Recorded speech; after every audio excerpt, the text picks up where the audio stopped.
Hey guys, welcome back to the Cool Classic Kids Show, and we're back in the car. This might be a normal thing, just so you know, guys. Let me know in the comment section what should I call these specific car videos. All right, they're mostly just discussion topics, a bit of news maybe here and there, but today's topic is basically something I've been talking about for a while, and it seems as though more people are coming to reality on this situation, right? What can I say? I like to try everything out when it comes to gaming, but I come to conclusions relatively quickly. Accurate conclusions, not just bullshit conclusions. Accurate conclusions a lot faster than most, because I basically skip over the whole cope session and just say, yeah, this is trash. Time to make my situation better immediately. That's just the type of person I am. But this subject matter is in regards to basically the PS5 essentially being the PS4's leftovers. That's what PS5 generation is. And the person that inspired this topic of discussion is New Yokio. Shout out to him. He has his own channel, and he also is a bit of, not to be disrespectful, he's a little bit of a weapon wheel groupie. I don't really know him from anything else personally. He fucks around with Solidcast, so shout out to him. No disrespect, but he brings up the conversation, and the conversation being basically PS5 generation is just rehashes of PS4 games and then sequels of PS4 games that are shittier sequels, right? And I couldn't agree with this more, right? I've been saying this for a long time. Sequels, I mean, Spider-Man 2 was such a huge disappointment. The original game is way better despite more money being put into the sequel, right? And this commentary is coming off the back of Herman Hulst, the president, I believe, of PlayStation, saying that he guarantees at least one tentpole PlayStation 5 title per year. So that doesn't necessarily mean just one, but they've been kind of holding true to that, to just one, for the past, 3 years now?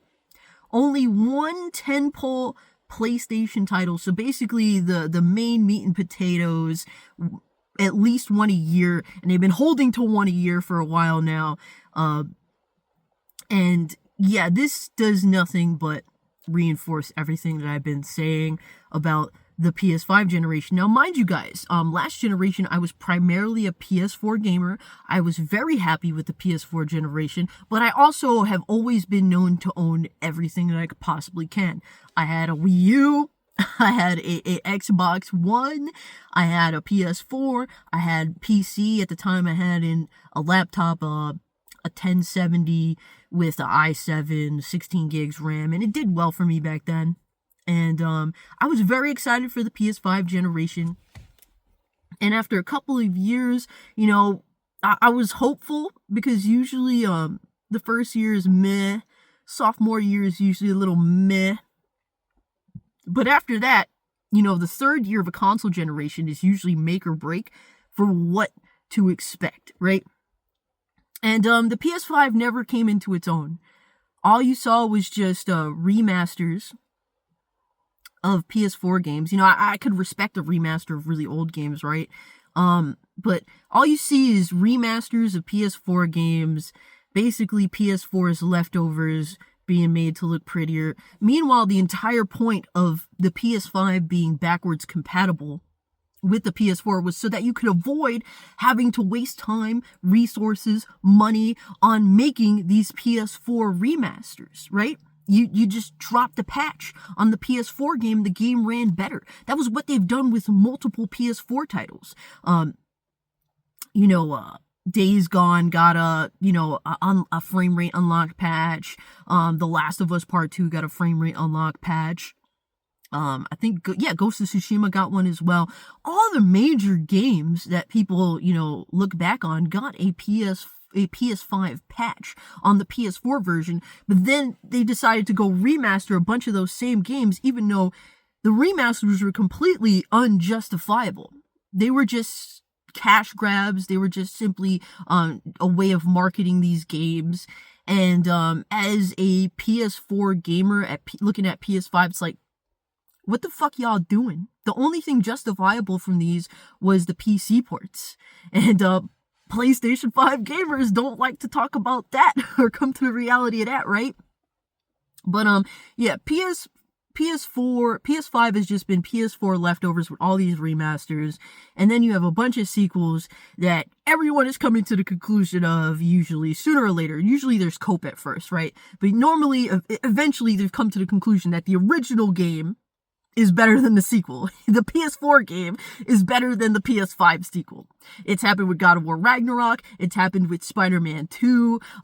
My Spider-Man 2 review got so much flack at the time. It's still one of my most viewed videos on the channel because I played the game. I live streamed the entire game. And then I made this review. And it pissed a lot of people off. It went kind of viral. Within reason, of course, nothing too crazy. And, there was a lot of cope, but now a lot of things that I'm saying, people agree on, years later. Usually a lot of people are having cope sessions until, the honeymoon phase is over and then, a couple of years down the line, usually they actually start to begin to be honest about how the game is. And, that's just been what PS5 generation is. And then at this point you get like one tentpole title release a year, and it's like, yeah, no, I'm so glad that I abandoned the PS5 console with all these games coming to PC anyway. And I mean, the minute amount of games that don't make it, I mean, at this point, who cares, right? I'd rather account for the 99% of video games that are going to be on PC as opposed to the maybe, half of 1% of games that won't make it to PC that happen to be on the PS5.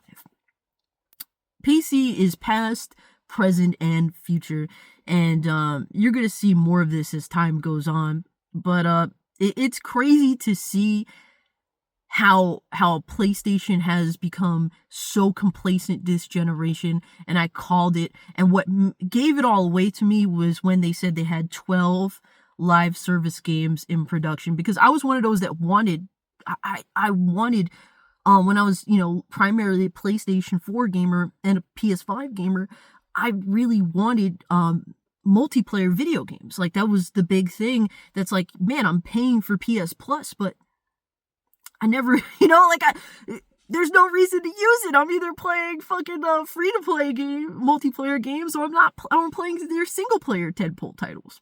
So it was like, why am I paying for PS Plus? This is like stupid, man.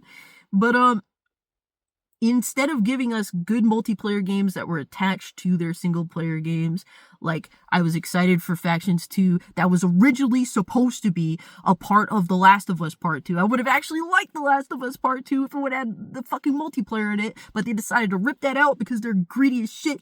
And make it its own thing, and people were just coping about that, like, Cash, just shut the fuck up and just wait for it. People are, they're taking Factions and making it its own game. You should be excited for that. And it's like, oh, come to find out, yeah, they ended up canceling the whole fucking project. So yeah, it would have been dope if they just would have attached a basic multiplayer to The Last of Us Part 2, so that way I could have at least enjoyed that part of the game instead of just hating the entire game entirely. And, instead of going down the route of attaching a multiplayer to single-player games, they wanted to do live service. And since then, they've canceled the mass majority of these live service projects, which means there's a lot of holes in terms of just PlayStation releases on their front, which is unheard of, bro. PS4 generation was such a vibrant, exciting generation of releases, because once PlayStation hit their stride after that second year, it was just, bro, it was something to look forward to around the corner constantly, dude. The last fucking year of the PS4, we got like The Last of Us Part 2 and Ghost of Tsushima, and didn't we get something else? I think I can't quite even remember so much, but PS4 generation went out with a bang, and then PS5 has just been one entire whimper. And it's crazy that people still continue to defend PlayStation and fight like little fucking knights for them. And they wonder why, like, I do my absolute best to make fun of these people. It's like, dude, I'm making fun of you guys like I made fun of Xbox One dudes back last generation. You guys are a joke. You guys are complacent, just like the company of choice that you have. And then you wonder why, you are the laughing stock of the community. But it's interesting to see that more people are opening their eyes to how the PS5 generation is a massive failure.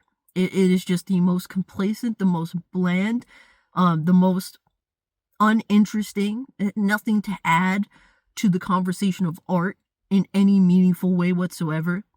It is just unseasoned chicken at best. But yeah, I'm glad that that's not my primary platform anymore.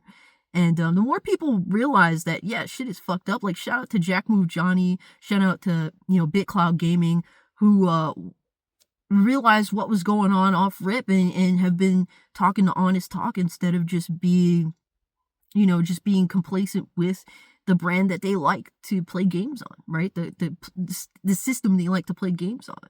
They're one of the few that actually has valid and important criticism for PlayStation. Unfortunately, the mass majority of your peers that built their entire YouTube channels on PlayStation, they're just gonna, sip the Kool-Aid because they don't want to lose their audiences. And hey, man, it is what it is. That's how we know, the real from the frauds. And yeah, shout out to them for being honest about it. And for me, as much as I like PlayStation's history, dude, I don't sit around waiting, bro. I gotta go to the next best thing. I don't fuck around when it comes to that. My gaming's my gaming. Life is too short. Time is too valuable to me. I work a lot. I have a lot of obligations. So like gaming, it at times can be a limited time thing for me.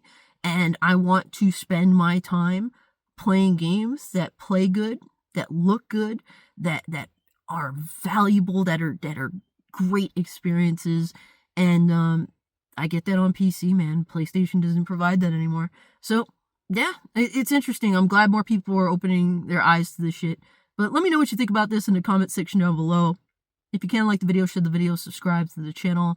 Follow me over on Twitter at Mario Kart if you'd like to continue the conversation. Consider becoming a channel member. Gets you access to the Discord, get your dope ass emotes, follow my Rumble, follow my Kick. It's at Cold Classic Cage on both of those. And yeah, guys, well, I'll be and set them out. Peace.